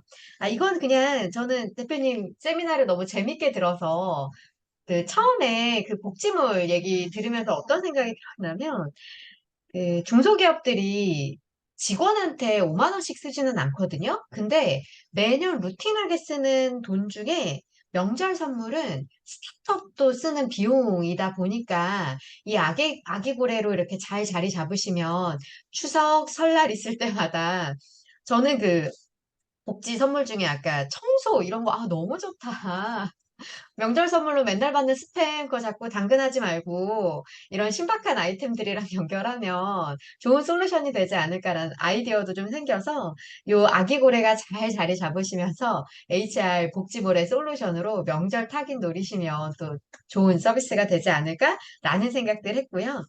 그러니까 아기고래 서비스도 결국에는 유저를 확보해야 되고 트래픽을 먼저 올리시는 서비스가 될 것 같은데 이 서비스 내에 비즈니스 모델을 어떻게 가져가고 계실까? 이 비즈니스 모델이 연결이 돼야 또 영속적인 부분들하고도 연결될 것 같아서 지금 대표님이 생각하고 계시는 아기고래의 비즈니스 모델 짧게 소개해 주십사 부탁드리겠습니다. 네, 알겠습니다. 우선 정말 하고 싶은 말이 정말 많아서 이거 가지고 저는 한 1시간 더 떠들 수 있을 것 같은데 이제 앞서 그 복지몰 서비스를 하면서 사실 둘 다 HR의 영역이잖아요. 그래서 일단 다 너무 기니까 다 잘라 먹고 제가 그 비즈니스 모델만 설명을 먼저 드리겠습니다. 해외에도 이런 그 아까 인플로이 레코그니션이라는 시장에서 뭔가 이루어지고 있는 서비스들이 정말 많은데요. 막 20개 이상 있는데 그중에서 그런 게 있어요. 칭찬을 주고받아서 타코에서는 사실 소개되지 않았던 영역인데 제일 인정을 많이 받은 직원이 받고 싶은 복지를 선택해서 가져갈 수 있는 영역의 서비스도 많거든요. 그런 것도 생각을 해볼 수 있을 것 같고 근데 우선 지금 당장은 저희는 사스를 그리고 있습니다. 그래서 비즈니스 모델은 구독료를 받는 모델로 아마 진행이 될 것 같고 지금 당장은 사실 지금의 아기고래는 만든 지 2주 된 아기고래인데 지금 그 고객사들을 락인할 수 있는 정도의 매력을 아직 확보하지는 않았다고 생각을 하고 있습니다. 하지만 저희가 꿈꾸고 있는 일단 1차적인 목표는 저희는 조직 내에서 인정 문화가 자리 잡을 수 있도록 하는 것이 가장 큰 목표고 그것이 사실 HR 분들이 맨날 하는 고민이다 보니까 이 아기고래를 써서 조직 내에서 인정하는 문화가 자리 잡고 직원들이 업무 동기부여가 잘 된다면 사실 페인킬러냐 비타민이냐에서도 이제 비타민이 아니라 이제 약으로 작용할 수 있는 서비스까지 볼 수 있다고 생각을 하거든요.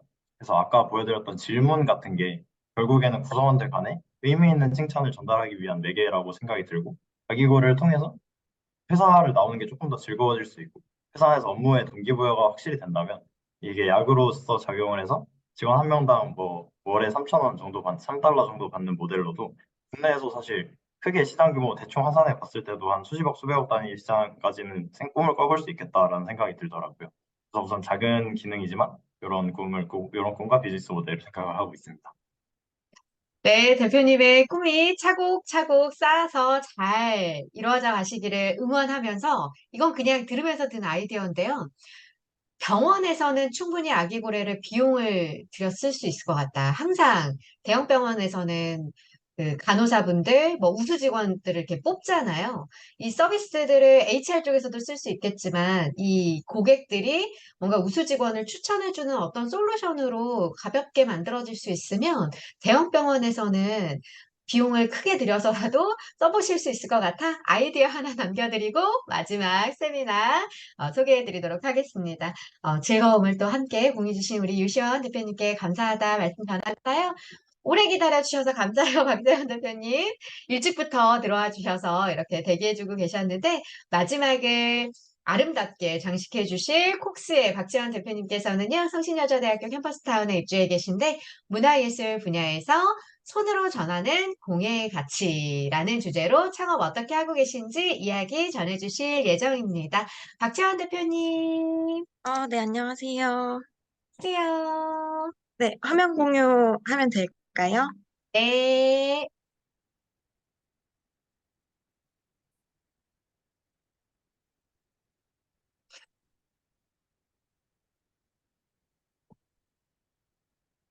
혹시 잘 보일까요? 네. 네, 발표 시작하도록 하겠습니다. 안녕하세요. 저는 콕스라는 브랜드를 운영하고 있는 박채원이라고 합니다. 저는 성신여대 캠퍼스타운 사업에 참여 중인데요. 성신여대가 다른 캠퍼스타운들과 조금 다른 점은 문화예술 분야의 창업팀을 선발한다는 점입니다. 그래서 오늘 세미나에서는 제가 공예를 전공하고 어떤 방식으로 운영해 왔는지 작은 경험담을 공유하고자 합니다. 저희 발표는 먼저 제가 하고 있는 브랜드에 대해서 소개하고 처음에 시작했을 때 자리를 잡아가는 과정에 대한 경험을 공유할 계획입니다. 그 이후에는 수공예 상품에서 어떻게 수입의 파이프라인을 구축할 수 있는지와 그 어떤 방식으로 작품의 가치를 소개하고 전달하는지에 대해서 말씀드릴 계획입니다. 이제 마지막으로는 제가 이때까지 지나온 길과 현재의 현황, 그리고 앞으로의 향후 계획에 대해 말씀드리고 세미나를 마치도록 하겠습니다. 먼저 콕스는 서큘레이션 오브 세라믹 스튜디오의 약자로 자연의 순환을 모티브로 독특한 표현을 더한 도자기 작품들을 제작을 하는 브랜드입니다.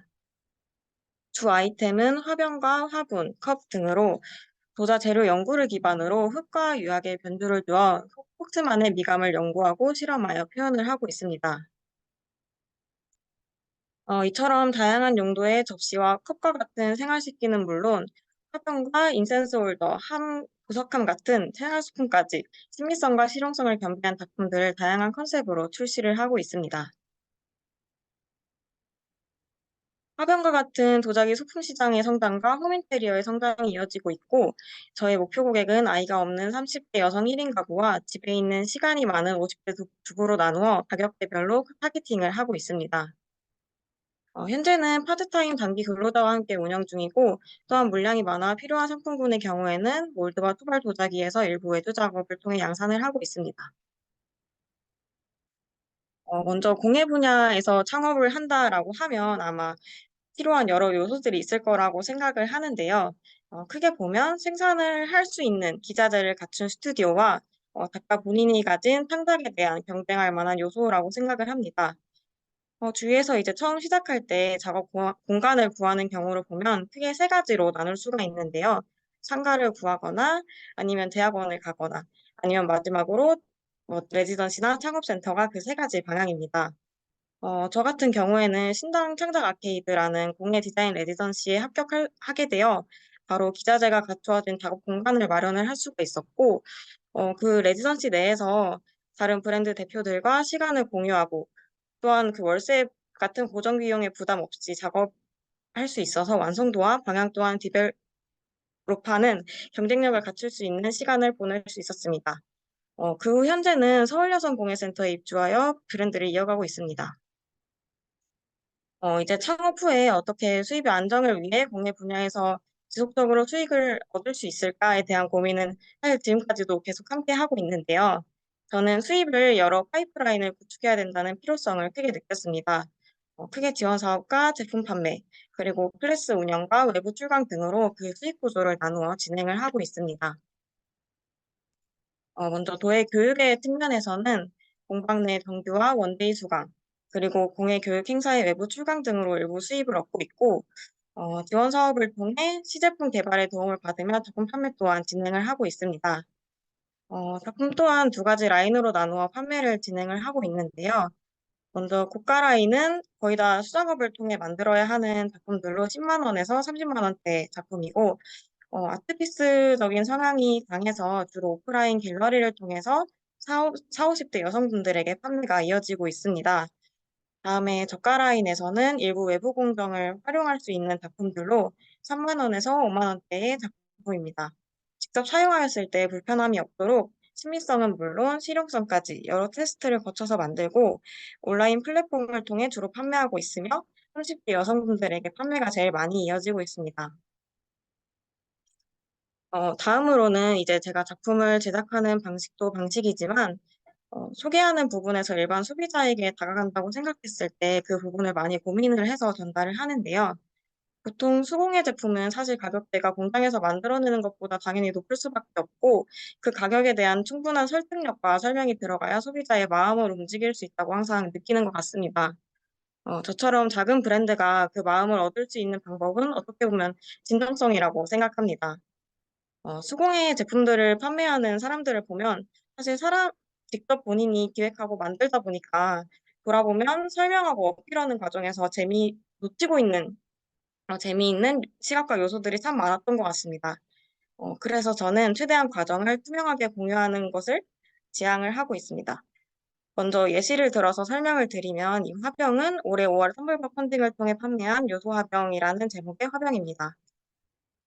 어, 자연의 순환을 모티브로 하는 브랜드 컨셉에서 물과 돌, 그리고 풀 등의 요소들을 유약 실험을 통해 색감과 질감을 구현을 해본 화병인데요. 시제품을 만드는 실험부터 기획 완성까지 제 손을 거치지 않았던 것이 없었기 때문에 제작 과정을 기록한 일기 등을 SNS 등에서 읽기 편한 형태로 공유를 하고 있습니다. 보시면 이때는 펀딩 일기라는 제목으로 제작기를 공유를 하였고, 1월 달에 보면은 어떤 계기로 어떤 작업들이 하고 싶어졌고, 그래서 2월 달에 어떤 노력과 어떤 실험들을 해서 어떤 결과물을 만들어냈고, 그 결과물을 마주하는 것이 작가인 나로서 어떤 느낌이었고, 그래서 표현이 어떤 식으로 나왔다 등의 감상까지 다 포함을 해서 공유를 하고 있고요. 3월에는 이제 샘플을 내가 어떤 과정과 공정을 거쳐서 만들었고, 어떤 의도에서 형태를 도출하게 되었고, 4월 달에는 어울리는 어레인지와 디스플레이 촬영을 어떻게 진행을 하였고, 이런 과정에서 어떤 게 맞다고 느꼈고, 또 마지막으로 5월에는 이제 펀딩을 오픈하면서 작품에 스스로 어떤 의미를 가지고 있는지까지 상세하게 전달을 하고자 하는 편입니다. 그 과정에서 이미지도 적절하게 활용하여 최대한 이해가 쉬운 방법으로 기재를 하려고 노력을 하는데요. 네. 유튜브 쇼츠와 인스타그램 릴스 등의 쇼핑 콘텐츠를 통해 생생한 작업 과정도 함께 전달을 하고 있습니다. 제작부터 사실 CS까지 처음에 제가 모든 일을 다 하면서 결국에 전달하고자 하는 가치들은 참 제 미감이 반영된 그 사소함에서 비롯된다는 생각을 참 많이 했는데요. 작품을 기획할 때에도 되게 면밀한 실험을 거쳐서 마음에 드는 유학을 제작을 하고 촬영이나 오프라인 행사에서 그것을 보여주는 환경과 이미지 또한 섬세하게 개입하여 구성하며 마지막으로 사용자가 받아보기까지 어울리는 식물들을 함께 보내준다거나 아니면 둔분 제작 상품들은 각인을 해주는 등의 작은 디테일으로 만족할 만한 사소한 가치들을 생각하려고 항상 노력합니다.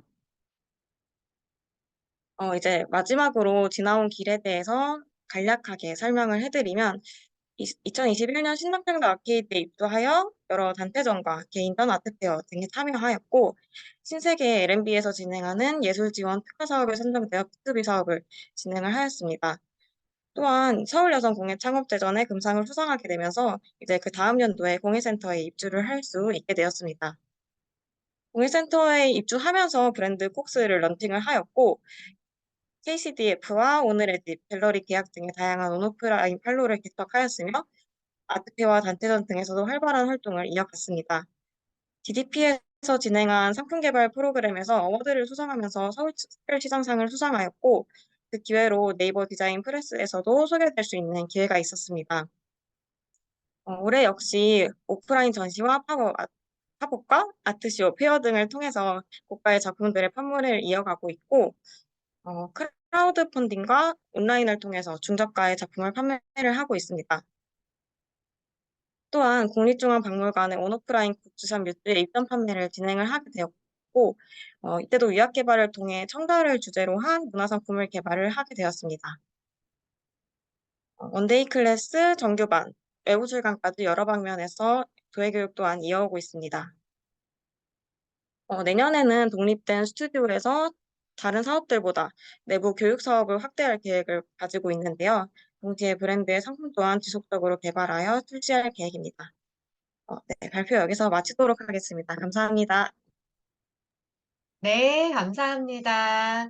특히 공예 쪽으로 준비하고 계시는 대표님들 혹은 학생 창업 준비하시는 분들 많이 계시더라고요. 미술대학 출신 분들의 아마 좋은, 이런 비즈니스 모델들을 영위해 갈 수 있겠구나. 특히나 또 네 가지 채널을 가지고 지원 사업부터 시작해서 클래스에 펀딩에 개인 제작들까지도 소개해 주셔서 아마 이 부분들을 준비하고 계신 분들께 많은 도움이 되었을 것 같습니다. 늦은 시간까지 기다려 주시고 좋은 이야기들 잘 전달해 주신 박채원 대표님께 감사의 마음의 박수 보내드리도록 하고요. 채팅창에 궁금하신 거 업로드 해주시면 함께 공유해 보도록 하겠습니다.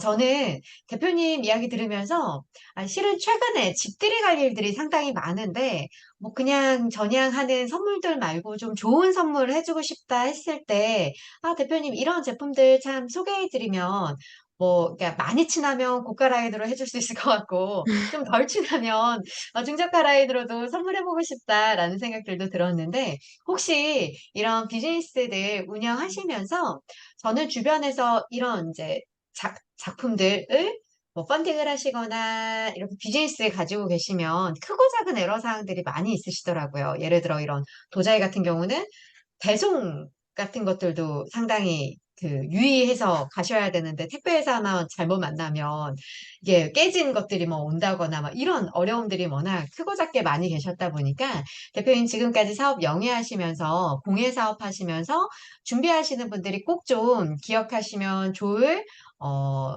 애로 사항들이나 내가 경험하면서 있었던 노하우들 공유 주실 수 있는 부분 어느 부분 있으실까요? 일단 공예로 창업을 시작하는 사람들의 대부분은 제가 느끼기엔 저처럼 좀 무자본에 혼자 시작하는 경우가 많았어요. 사실 그래서 처음 딱 했을 때 생산부터 CS까지 다 전부 하느라 놓치게 되는 경우가 종종 있는데 그래서 여유가 된다면 좀 외부의 도움을 받을 수 있는 건 받는 게 좋다라는 말씀을 꼭 해드리고 싶어요. 이제 보통 작가 활동을 해오고 한 사람들은 이제 다 내가 직접 만들어야 조금 의미가 있는 거고 이렇게 조금 하시는 분도 있는데 뭐 그게 수량이 너무너무 많아지면 이렇게 몸에 과부하가 올 때도 정말 많거든요. 저도 막 다치기도 하고 막 그러면 막 더 길게 쉬어야 되니까 그런 체력과 그런 외부의 자원을 적절하게 잘 활용하는 게 정말 이 사업을 길고 오래 끌고 가기까지가 너무 중요한 것 같다는 생각을 해요. 또 공예라는 분야 자체가 뭐 앉아서 하는 디자인이 아니라 진짜 무거운 걸 옮기고 해야 되는 일이 정말 많거든요. 그래서 적당히 포기할 건 포기하고 더 잘할 수 있는 건 더 노력을 가해서 하고 하는 적절한 분배가 필요할 것 같습니다. 누가, 어느 대표님 하셨던 얘기가 떠오르는데, 장인과 상인의 길, 그 가운데 어딘가 해서 드는 그 고민들을 대표님께서 잘 균형을 잡고 가셔야 지치지 않고 오래 가실 수 있지 않을까라는 생각과 더불어서요. 어, 엘리자베스 김님께서 클래스룸이 없나요? 혹시 그룹으로 클래스 운영이 가능하신지, 아직이면 언제부터 지금 당장 연락하고 싶으신 것 같아요. 이 아, 연락처 지금 띄워놨으니까 연락해보시면 될 것 같긴 한데, 네. 답변 부탁드리겠습니다. 제가 이때 기존에는 서울시 노원구에 위치한 작업실에서 정규반을 조금 운영을 했었고, 이제 연말에 이사 계획을 가지고 있어요. 그래서 지금 당장은 수업을 진행하지 않고 있긴 한데, 이제 내년 1월부터 서울 성북구 쪽에서 클래스를 진행할 계획이거든요. 그래서 뭐 관심 있으시면 여기 연락처로 연락 주시면 제가 안내 더 도와드리도록 하겠습니다. 네, 오늘 참석해주신 네 분의 대표님들의 이야기들을 이렇게 엮어드리고 싶은 게 너무 많아서, 이따 그 아기고래에서 최고 선정되신 분 클래스 보내드리고 하면 좋겠다, 뭐 이런 생각들도 드는. 네, 오늘 참석해주신 우리 대표님들의 이 비즈니스들이 상호 잘 엮여서 좋은 시너지들이 내실 수 있기를 응원드리며, 오늘 박재원 대표님 좋은 이야기 함께 공유해 주셔서 감사드립니다. 저는 마지막으로 다음 달 세미나 소개해드리고 마무리 지려고 하는데요.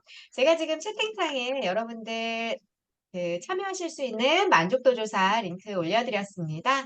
함께 참여해 주시면 저희 되게 아쉽게도 이제 두 번밖에 안 남았어요. 10월, 11월 두 번밖에 안 남았는데 전 참여할 때마다 사실 제가 제일 좋은 것 같아요. 제가 제일 열심히 듣고 제일 열심히 엮어보면서 저의 비즈니스에도 또 엮어볼 수 있는 다양한 부분들을 생각해 볼 수 있어서 여러분들도 생각의 전환이 필요하실 때 나는 누구 여긴 어디 홀로 서 있는 듯한 느낌이 드실 때 잊지 않고 저희의 창업 이야기를 공유하는 시간 함께 참여해 주시면 좋을 것 같습니다. 다음 달은요, 연세대학교, 인덕대학교, 강서대학교 주관으로 진행될 예정입니다. 10월의 마지막 월요일에 또다시 좋은 세미나의 내용들로 여러분들 찾아뵐 것을 약속드리면서 오늘 늦은 시간까지 또 함께 열심히 참여해 주시고 질의응답 함께 해주신 모든 여러분들께 감사 인사드리면서 오늘의 세미나는 여기에서 모두 마치도록 하겠습니다. 참여해주신 모든 대표님들과 여러분들 진심으로 감사드립니다.